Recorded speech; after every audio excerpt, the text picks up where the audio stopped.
அமெரிக்காவின் மிசிசிப்பி பல்கலைக்கழகத்தை சேர்ந்த கிரக புவியியல் ஆய்வாளர்கள் குழு செவ்வாய் கிரகத்தில் எதிர்கால மனித குடியேற்றத்திற்கு ஏற்ற இடத்தை கண்டறிந்துள்ளது. இது செவ்வாயில் அகன்ற எரிமலை வீடான அமேசானிஸ் பிளேனேட்டியாவில் அமைந்துள்ளது. இதன் ஆழமற்ற மேற்பரப்பில் பனிக்கட்டிகள் இருக்கலாம் என நம்பப்படுகிறது. செவ்வாய் கிரகத்தில் மனித வாழ்வை நிலைத்து வைக்க இது முக்கியமான வளமாகும். அமெரிக்க விண்வெளி ஆராய்ச்சி நிறுவனமான நாசாவின் மாஸ் ரெகனைசன்ஸ் ஆர்பிட்டரின் உயர்தர படங்களை பயன்படுத்தியதில் பூமியில் நிலக்கடல் பனி அமைப்புகளை இது ஒத்தி இருப்பதை விஞ்ஞானிகள் கண்டறிந்துள்ளனர். பிரகாசமான விளிம்புகள் கொண்ட பள்ளங்கள், பலகோண விரிசல்கள் மற்றும் நுட்பமான நிலப்பரப்பு மாற்றங்கள் போன்ற அம்சங்கள் செவ்வாயின் மேற்பரப்பில் இருந்து 1 மீட்டருக்கும் குறைவான ஆழத்தில் நீர்ப்பனி இருப்பதை குறிக்கின்றன.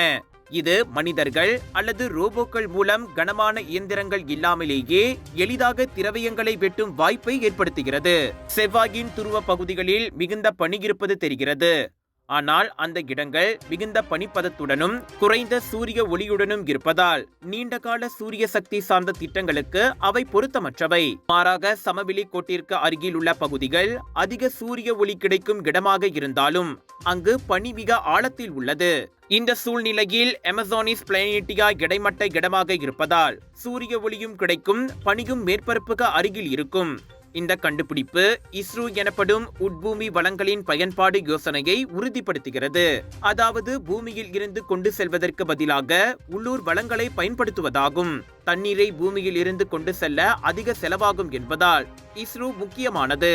இது ஊக்கமளிக்கும் தகவலாக இருந்தாலும் பனியின் அளவும் நிலைத்தன்மையும் இன்னும் உறுதியாக கண்டறியப்படவில்லை. என்றாலும் மேற்பரப்புக்கடியில் உள்ள பனிகள் செவ்வாயின் வரலாறு மற்றும் கடந்த கால உயிரின் சாத்தியத்தை ஆராய உதவலாம் என விஞ்ஞானிகள் நம்புகின்றனர்.